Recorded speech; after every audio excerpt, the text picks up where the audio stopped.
The girl's white cane tapped against the metal bench as rain poured down, soaking her thin jacket. For 3 hours, Marcus had watched her from his apartment window, wondering why no one had come for her. He never expected that helping this stranger would unravel a secret that had been buried for 27 years, a secret that would change everything he thought he knew about his own family. Marcus Parker rubbed his tired eyes as he peered through the rain-streaked window of his second-floor apartment. The digital clock on his microwave read 10:47 p.m.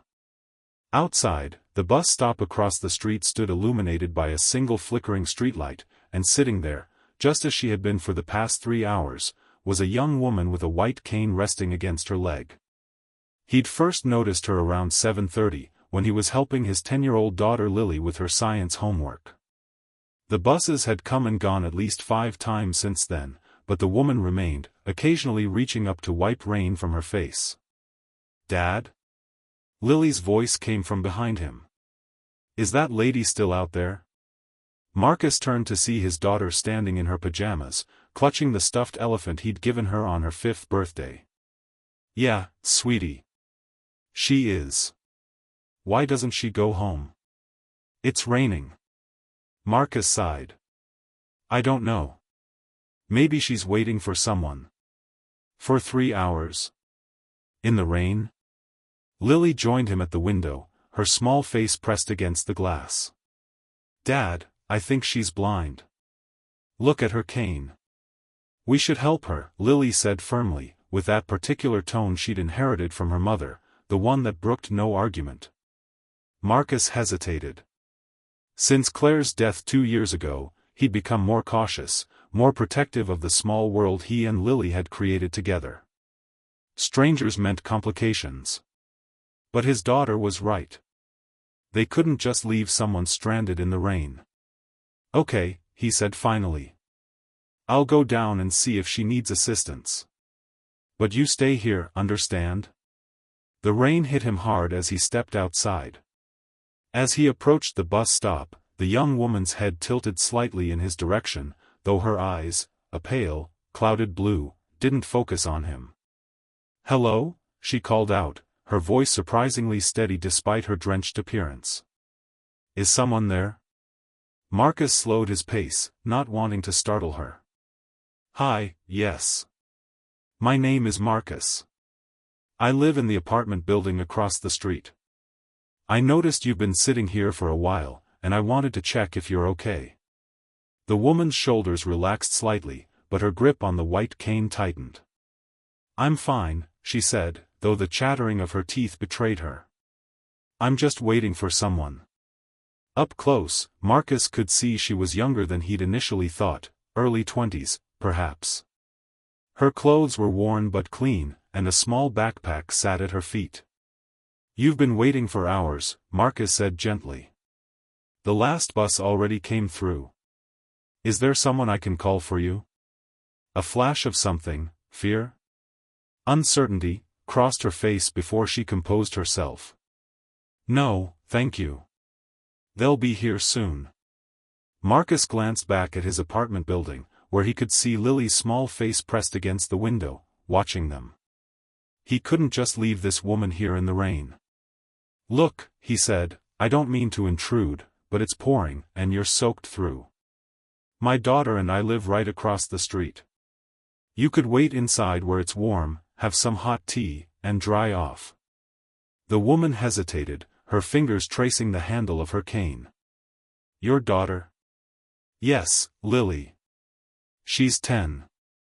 She's actually the one who insisted I come check on you." A small smile touched the woman's lips. "She sounds like a good kid." "The best," Marcus agreed, surprised by the sudden lump in his throat. Talking about Lily always brought a mixture of pride and pain, pride in the compassionate person she was becoming, and pain that Claire wasn't here to see it. "Okay," she finally said. "Just until they come." "Thank you. I'm Marcus, by the way. Marcus Parker."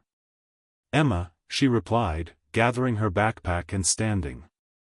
"Emma Winters." As Marcus helped guide Emma across the street, he couldn't shake the feeling that there was something familiar about her, something in the set of her jaw or the way she held herself. But that was impossible.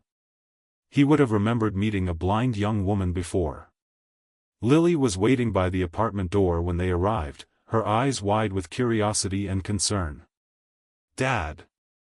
You're both soaking wet." "This is Emma," Marcus said as he helped the young woman inside. "Emma, this is my daughter, Lily." "Hi, Lily," Emma said, turning her face in the direction of the girl's voice. "Your dad says you're the one who sent him to my rescue." "Thank you." Lily beamed. "You were out there forever. I told Dad we couldn't just leave you in the rain." Marcus helped Emma to the couch while Lily rushed to get towels. The apartment was modest, a two-bedroom unit with photos of Lily at various ages adorning the walls, along with a few of Claire, whose smile still had the power to stop Marcus in his tracks even 2 years after the car accident that took her life. "Here," Lily said, returning with towels and carefully placing one in Emma's hands. "Thank you," Emma said with a gentle smile, beginning to dry her hair. "You have a lovely voice, Lily. Very kind, just like your dad." As Marcus prepared tea, he watched Emma interact with Lily. His daughter, never shy, was already peppering their guest with questions. "How long have you been blind? Do you read Braille? Who were you waiting for at the bus stop?" "Lily," Marcus admonished gently, "give Emma a chance to breathe." Emma laughed, a surprisingly warm sound. "It's okay. I've been blind since birth. Yes, I read Braille. And I was waiting for—" She paused, her smile faltering slightly. "A friend.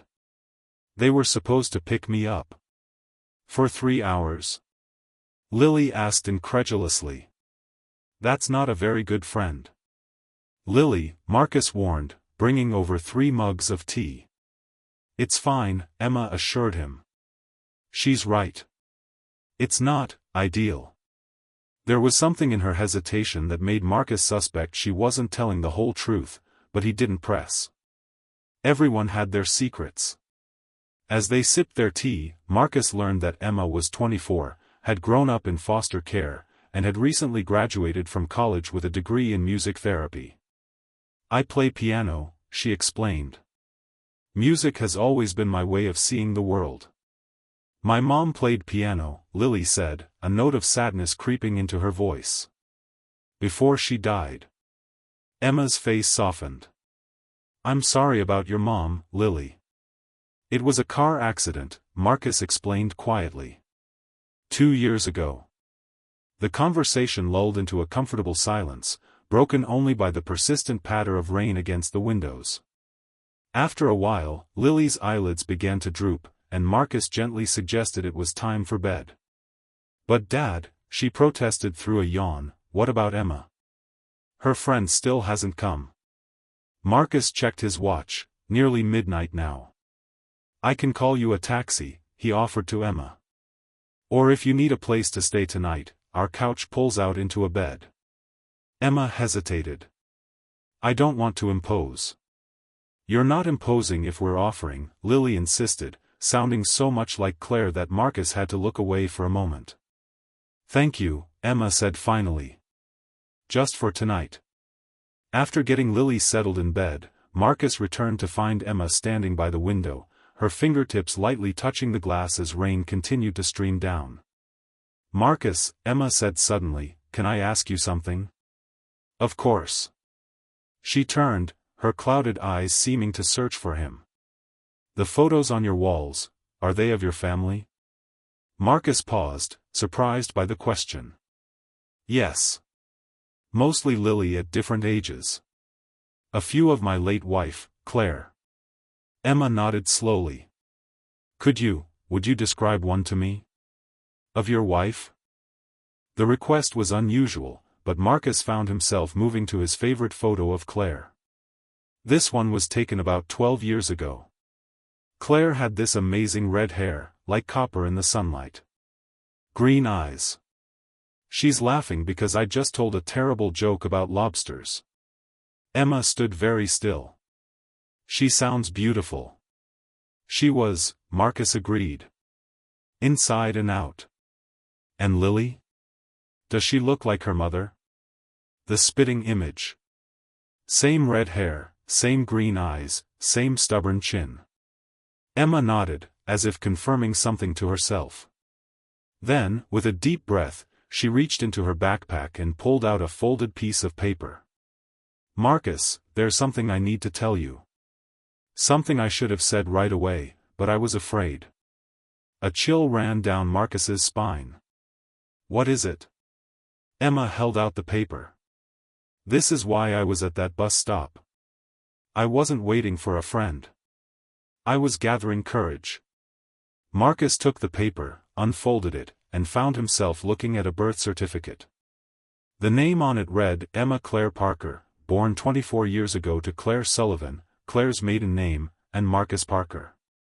The room seemed to tilt beneath his feet. This isn't possible, he whispered. Claire and I didn't have a child before Lily. We met in college. She never told you, Emma said quietly. She gave me up for adoption when I was born.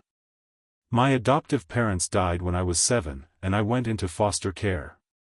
I've been searching for my birth parents since I turned 18. Marcus stared at the birth certificate, his mind racing. The dates aligned with his and Claire's sophomore year of college, a time when they had briefly broken up. When they reconciled months later, Claire had seemed different, more serious, more determined. But she had never mentioned a pregnancy or a child. Why wouldn't she tell me, he asked, more to himself than to Emma. I don't know, Emma replied softly. I was hoping you might have some idea. The realization hit him like a physical blow. Your blindness, is it genetic? Emma nodded. Labor congenital amaurosis. It's a rare genetic disorder. The doctors told me it can be inherited from parents who are carriers but don't have symptoms themselves. Marcus closed his eyes, memories flooding back.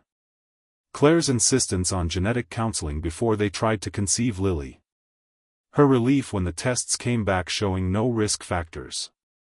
She had known all along what they might be carrying, because she had already given birth to a child affected by it. She never said a word, he whispered, a mixture of anger and grief washing over him. All those years, and she never told me I had another daughter. Emma took a tentative step toward him. I'm not here to disrupt your life, Marcus. I just needed to know where I came from. Who I came from. Marcus looked up at her, really seeing her for the first time.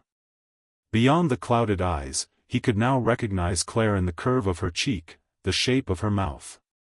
And there, in the set of her jaw and the breadth of her shoulders, he saw himself. Emma, I don't know what to say. I had no idea. No idea at all. I understand if this is too much, she said quickly. I can leave in the morning, and you never have to see me again. The word father sent a jolt through Marcus's heart. He was her father. Had been for 24 years without knowing it. While he had been raising Lily, his firstborn had been growing up without him, navigating the world in darkness. No, he said firmly.